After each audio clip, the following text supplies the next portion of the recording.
7. How a tipping point tips. If I told you I knew of a company that invented an amazing new technology that will change the way we consume TV, would that pique your interest? Perhaps you'd be interested in buying their product or investing in their company. It gets better. They have the single best product available. Their quality is through roof, way better than anything else on the market.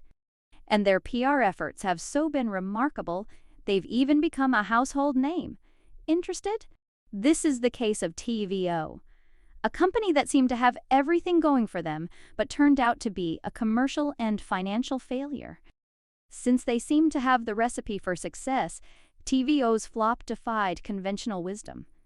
Their struggles, however, are easily understood if you consider that they thought what they did mattered more than why. Also ignored the law of diffusion of innovations. In 2000, Malcolm Gladwell created his own tipping point when he shared with us how tipping points happen in business and in society. In his aptly named book, The Tipping Point, Gladwell identifies groups of necessary populations he calls connectors and influencers. With little doubt, Gladwell's ideas are spot on. But it still begs the question, why should an influencer tell anyone about you? Marketers are always trying to influence the influencers, but few really know how. We can't dispute that tipping points happen, and the conditions that Gladwell articulates are right, but can a tipping point happen intentionally? They can't just be an accidental phenomenon. If they exist, then we should be able to design one, and if we can design one, we should be able to design one that lasts beyond the initial tip. It's the difference between a fad and an idea that changes an industry or society forever. In his 1962 book Diffusion of Innovations, Everett M. Rogers was the first to formally describe how innovation spread through society.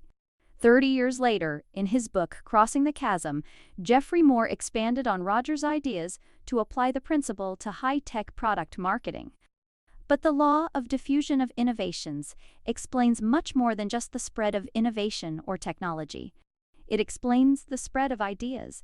If you don't know the law, you're likely already familiar with some of its terminology. Our population is broken into 5 segments that fall across a bell curve: innovators, early adopters, early majority, late majority, and laggards.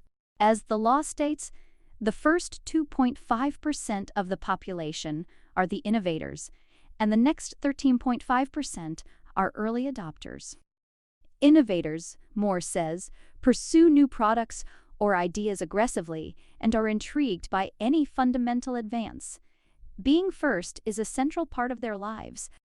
As Thern suggests, innovators are the small percentage of the population that challenges the rest of us to see and think of the world a little differently. Early adopters are similar to innovators in that they appreciate the advantages wrought by new ideas or technologies. They are early to recognize the value of new ideas and are quite willing to put up with imperfection because they can see the potential. Although quick to see the potential and willing to take risks to try new technologies or ideas, early adopters are not idea generators like the innovators. But both groups are similar, as Moore says, in that they rely heavily on their intuition. They trust their gut. Early adopters, like innovators but to a lesser degree, are willing to pay a premium or suffer some level of inconvenience to own a product or espouse an idea that feels right. Those on the left side of the diffusion curve are the ones who stood in line for 6 hours to be among the first to buy the iPhone, Apple's entry into the mobile phone market, even though they could have walked into a store a week later and bought one without waiting. Their willingness to suffer an inconvenience or pay a premium had less to do with how great the product was and more to do with their own sense of who they are. They wanted to be first. These are also the personality types who bought flat-screen TVs when they first came out, even though they cost upwards of $40,000 and the technology was still far from perfect. My friend Nathan fits this profile. I walked around his house once and counted no fewer than 12 Bluetooth earpieces for his mobile phone lying around his house. I asked him why he had so many. Did they all break? I queried. No, no, he replied, they came out with a new one. There were also about 5 laptops, various models of BlackBerry smartphones, and boxes of other gadgets lying about that never quite worked that well. Nathan is an early adopter. The next 34% of the population are the early majority, followed by the late majority, and finally the laggards on the far right side of the spectrum. Laggards are the ones who buy touch-tone phones only because they don't make rotary phones anymore. The early and late majority are more practical-minded. For them, rational factors matter more. The early majority is slightly more comfortable with new ideas or technologies, while the late majority is not. The right you go on the curve, the more you will encounter the clients and customers who may need what you have, but don't necessarily believe what you believe. As clients, they are the ones for whom, no matter how hard you work, it's never enough. Everything usually boils down to price with them. They are rarely loyal. They rarely give referrals, and sometimes you may even wonder out loud why you still do business with them. They just don't get it. Our gut tells us. The importance of identifying this group is so that you can avoid doing business with them. Why invest good money and energy to go after people who, at the end of the day, will do business with you anyway if you meet their practical requirements, but will never be loyal if you don't? It's not too hard to recognize where people fall on the spectrum once you're in a relationship with them. The opportunity is to figure out which is which before you decide to work with them. All sit at different places on this spectrum, depending on the product or idea. Most of us are fiercely loyal to certain products and ideas at various times and demonstrate left side of the curve behavior. And for other products or ideas, we exhibit right side of the curve behavior. When we sit on one side of the spectrum, we often have a hard time understanding those on the other side because their behavior doesn't make sense to us. My sister is an early adopter when it comes to fashion trends, whereas I'm firmly in the late majority. It was only recently that I finally caved and bought a pair of overpriced designer blue jeans. I admit they look good, but I still think they aren't worth the money, and I can't understand why my sister thinks they are. In contrast, I'm an early adopter for some technologies. I bought a Blu-ray DVD player before they had perfected the technology. I paid about 4 or 5 times more for it compared to a regular DVD player. My sister can't understand why I waste my money on all that useless stuff, as she puts it. We will never see eye to eye on this stuff. Each of us assigns different values to different things, and our behaviors follow accordingly. This is one of the major reasons why it is nearly impossible to convince someone of the value of your products or ideas based on rational arguments and tangible benefits. It's the old Ferrari and Honda Odyssey debate again. Designer jean companies, or my sister, can talk to me until they are blue in the face about the importance of fabric quality. Design and workmanship, it goes in one ear and out the other. Similarly, it can be proven, beyond a shadow of doubt, the rational benefits of choosing a $500 DVD player over a $100 one. My sister won't hear a word of it. And so, the game, although always effective, manipulations don't breed loyalty, and they increase costs and stress for all parties involved. Most people or organizations that have something to sell, be it a product, service, or idea, hope to achieve some level of mass market success or acceptance. Most hope to penetrate the bell of the curve. Getting there, however, is easier said than done. When you ask small businesses about their goals, many of them will tell you they want to be a billion-dollar business in X number of years. Odds of that happening, unfortunately, don't look good. Of the 27 million businesses registered in the United States, fewer than 2,000 ever reach $1 billion in annual revenues. And 99.9% of all businesses in America have fewer than 500 employees. In other words, mass market success is really hard to achieve. Big companies have similar challenges repeating their mass market success. Just because they've done it once or twice doesn't mean they know how to do it every time. The Zune, Microsoft's entry into the multi-gigabyte MP3 player market, for example, was pegged to take on the iPod service. Even if the quality is superior, there is more to succeeding than just the product and the marketing. Don't forget, the superior Betamax technology did not beat out the substandard VHS technology as the standard format for videotape in the 1980s. The best does not always win. Like any natural law, the law of diffusion must be considered if mass market acceptance is important to you. Refusal to do so will cost a lot of money and may result in a mediocre success, if not complete failure. There is an irony to mass market success. As it turns out, it's near impossible to achieve if you point your marketing and resources to the middle of the bell. If you attempt to woo those who represent the middle of the curve without first appealing to the early adopters, it can be done, but at massive expense. This is because the early majority, according to Rogers, will not try something until someone else has tried it first. The early majority, indeed the entire majority, need a recommendation of someone else who has already sampled the product or service. They need to know someone else has tested it. They need that trusted personal recommendation. According to the law of diffusion, mass market success can only be achieved after you penetrate between 15% to 18% of the market.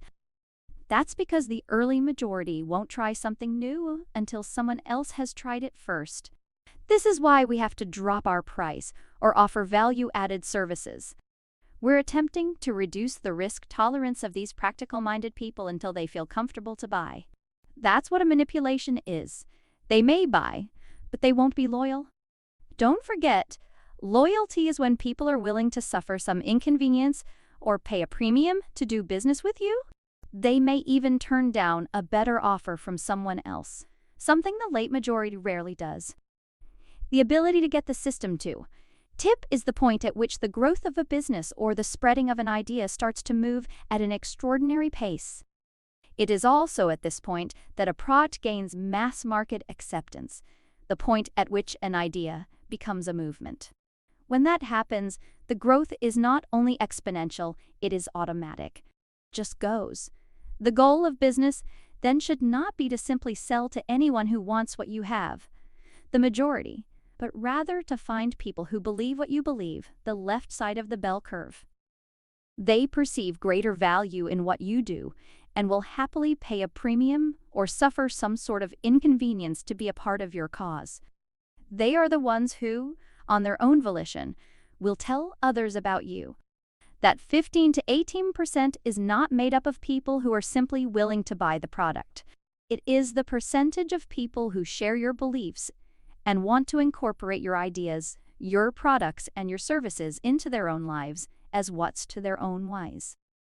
They look to what you do as a tangible element that demonstrates their own purpose, cause, or belief to the outside world.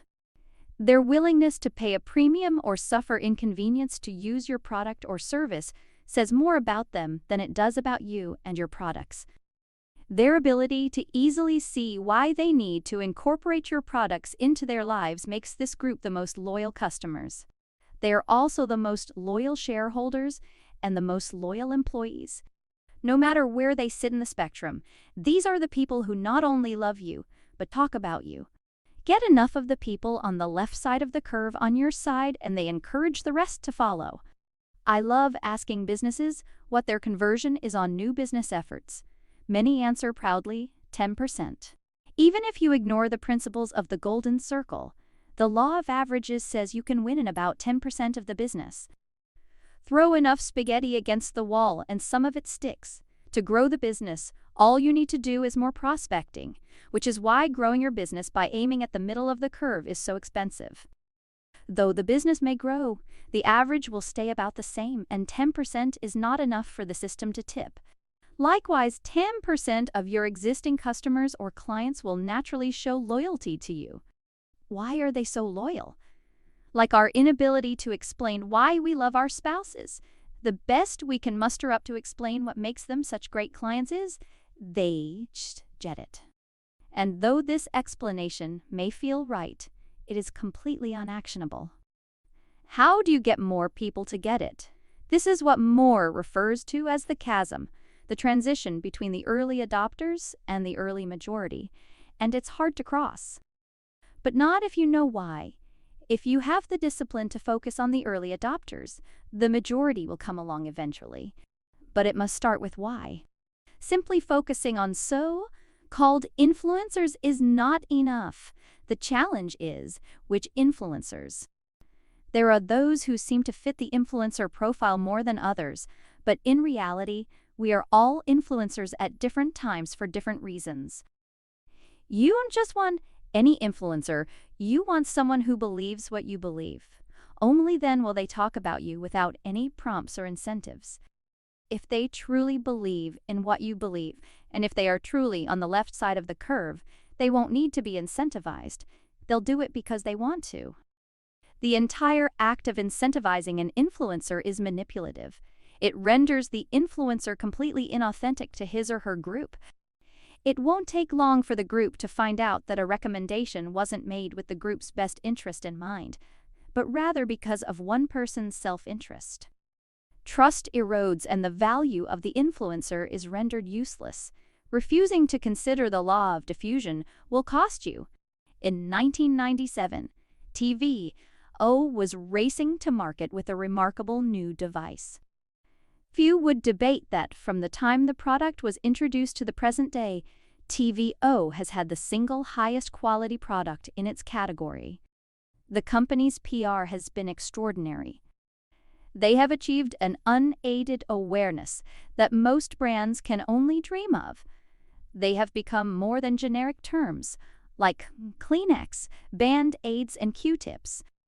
In fact, they have been able to achieve more than generic status. They are a verb in the English language to TiVo. They were well-funded with venture capital and had a technology that could truly reinvent how we consume television. Problem was, they marketed their technology directly to the middle of the bell curve. Seeing the mass market appeal of the product, they ignored the principles of the law of diffusion and targeted the masses. Compounding that bad aim, they attempted to appeal to the cynical majority by explaining what the product did instead of stating why the company or the product existed in the first place. They attempted to convince with features and benefits. They basically said to the mass market, "We've got a new product." It pauses Live T5 skips commercials, rewinds Live T5, memorizes your viewing habits and records shows on your behalf without your needing to set it. Analysts were intrigued by the prospects of TVO, as well as its competitor Replay, a well-funded startup backed by venture capital. One market researcher estimated that these so-called personal TV receivers would reach 760,000 subscribers by the end of the first year. TVO finally shipped in 1999. Mike Ramsey and Jim Barton, two former colleagues who had founded TVO, were certain the TV viewing public was ready. And they may have been if only TVO knew how to talk to them. But despite the excitement among analysts and technophiles, sales were hugely disappointing. TVO sold about 48,000 units the first year. Meanwhile, Replay, whose backers included the founders of Netscape, failed to gain a following and instead became embroiled in a dispute with the television networks over the way it allowed viewers to skip ads. In 2000, the company adopted a new strategy, and a few months later was sold to Sonic Blue, which later filed for bankruptcy. Analysts were stumped as to why the TVO machines weren't selling better. Company seemed to have everything going for it. After all, they had the recipe for success: a great quality product, money, and ideal market conditions. In 2002, after TVO had been on the market nearly 3 years, a headline in Advertising Age summed it up best: more USA homes have outhouses than TiVos. At the time, there were 671,000 homes with outhouses in the United States, compared with 504,000 to 514. 0 homes with TVO. Not only were sales poor, but the company has not fared well for its shareholders either. At the time of the initial public offering in the fall of 1999, TVO stock traded at slightly over $40 per share. A few months later, it hit its high at just over. The stock declined steadily for the rest of the year, and except for 3 short periods since 2001, it has never since traded over $10. If you apply the principles of the golden circle, the answer is clear. People don't buy what you do, they buy why you do it. And TVO attempted to convince consumers to buy by telling them only what the product did. Features and rational benefits. The practical-minded, technophobic mass market's response was predictable. I don't understand it. I don't need it. I don't like it.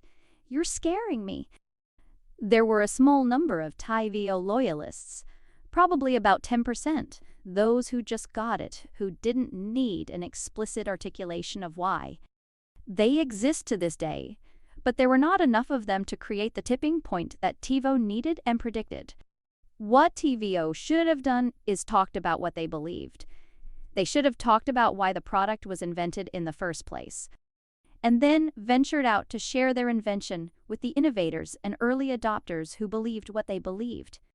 If they had started their sales pitch with why the product existed in the first place, the product itself would have become the proof of the higher cause, proof of why. If their golden circle was in balance, the outcome might have been quite different. Compare the original list of features and benefits with a revised version that starts with why. If you're the kind of person who likes to have total control of every aspect of your life, boy, do we have a product for you. It pauses live to fifth skips commercials, rewinds live to fifth, memorizes your viewing habits, and records shows on your behalf without you needing to set it. In this version, all the features and rational benefits serve as tangible proof of why the product exists in the first place, not the reasons to buy, per se. The why is the belief that drives the decision, and what it does provides us a way to rationalize the appeal of the product. Confirming their failure to tap the right segment of the market, TVO offered a very rational explanation of what was happening. Until people get their hands on it. Rebecca Bayer, a spokeswoman for TVO, told the New York Times in 2000, they don't understand why they need this. If this line of logic was true, then no new technology would ever take hold. A fact that is patently untrue, though Ms. Bayer was correct about the mass market's failure to understand the value. It was TVO's failure to properly communicate and rally the left side of the bell curve to educate and encourage the adoption that was the reason so few people got their hands on it. TVO did not start with why. They ignored the left side of the curve and completely failed to find a tipping point. And for those reasons, people didn't get their hands on it and the mass market didn't buy it. Fast forward almost a decade, TVO continues to have the best digital video recording product on the market. Its unaided awareness continues to be through the roof. Nearly everyone knows now what the product is and what it does, yet the company's future is by no means secure.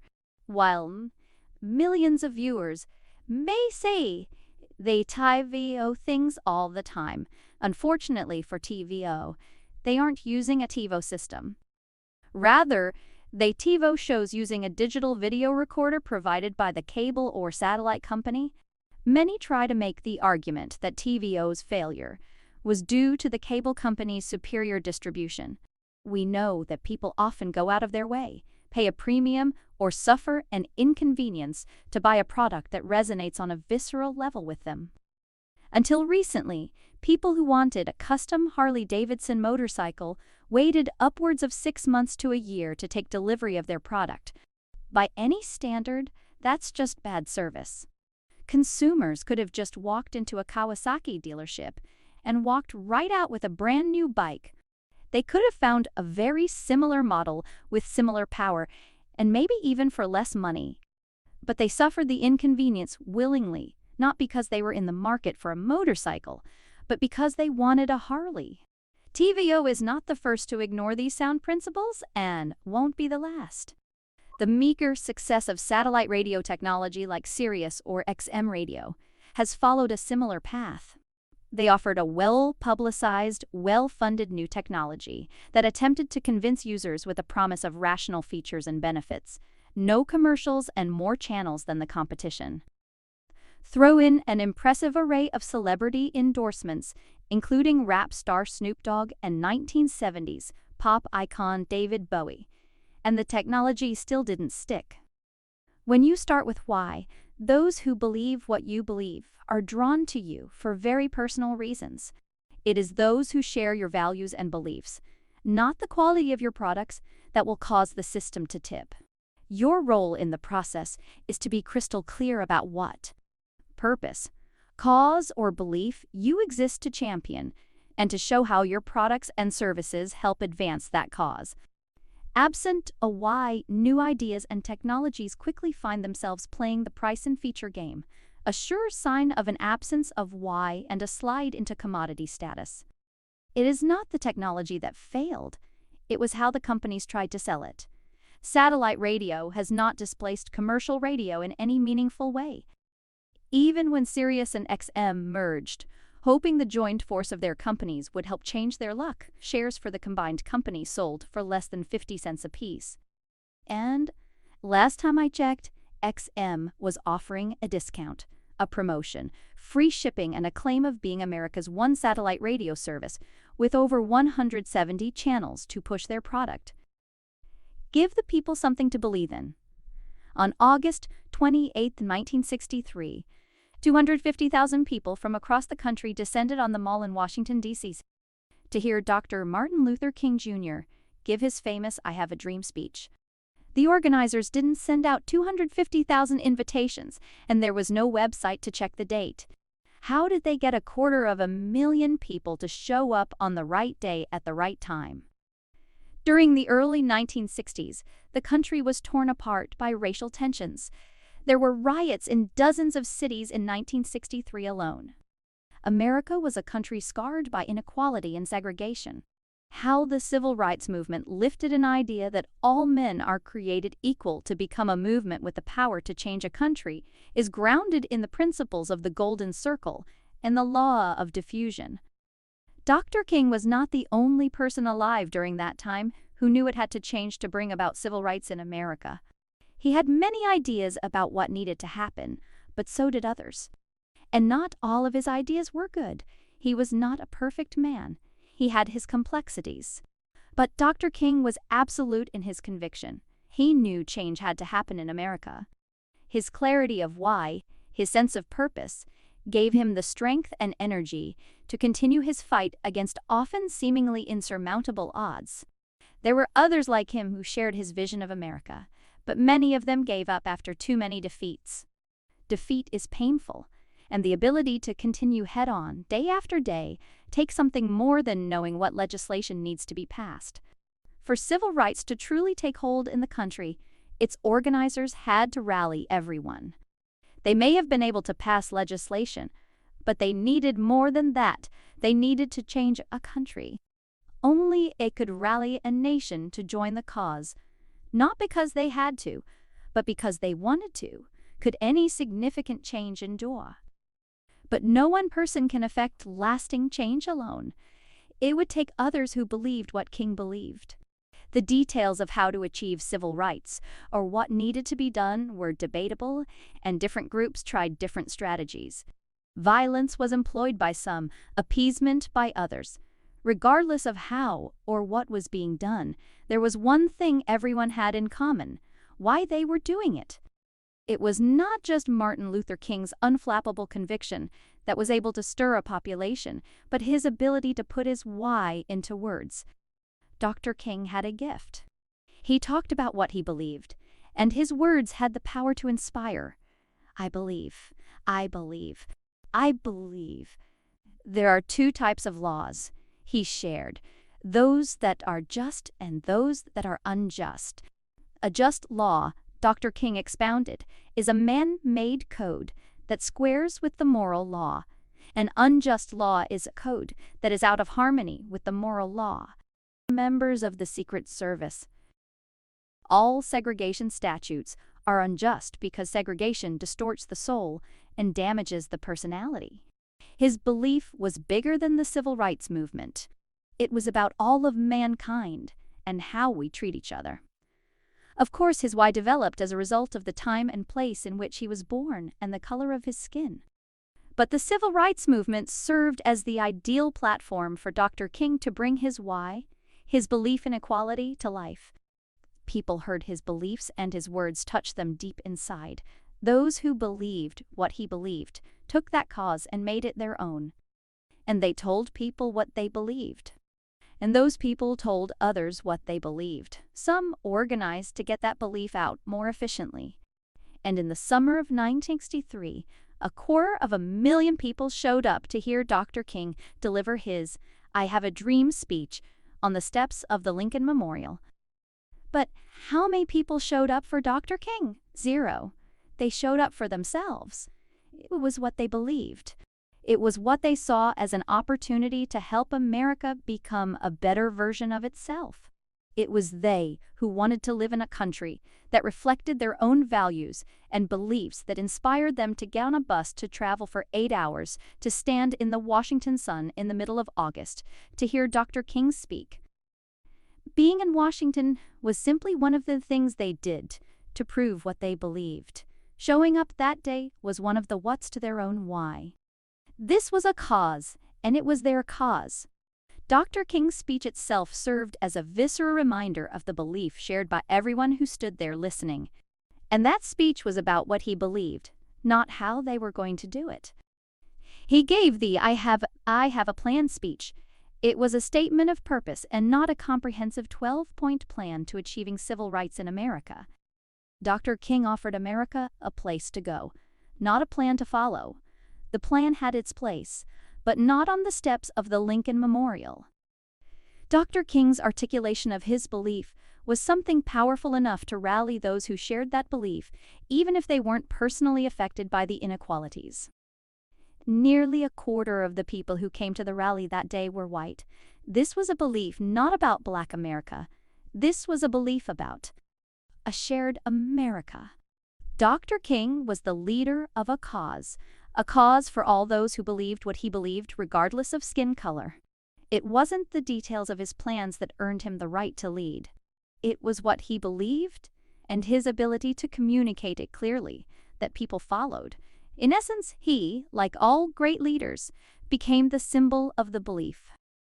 Dr. King came to personify the cause. To this day, we build statues of him to keep that belief alive and tangible. People followed him not because of his idea of a changed America. People followed him because of their idea of a changed America. The part of the brain that influences our behavior and decisions does not have the capacity for language. We have trouble saying clearly, in emotional terms, why we do what we do, and offer rationalizations that, though valid and true, are not powerful enough to inspire others. So when asked why they showed up that day, people pointed to Dr. King and said simply, "Because I believe." More than anything else, what Martin Luther King Jr. gave us was clarity, a way to explain how we felt. He gave us the words that inspired us. He gave us something to believe in, something we could easily share with our friends. Everyone at the mall that day shared a set of values and beliefs. And everyone there that day, regardless of skin color or race or sex, trusted each other. It was that trust, that common bond, that shared belief that fueled a movement that would change a nation. We believed, we believed, we believed.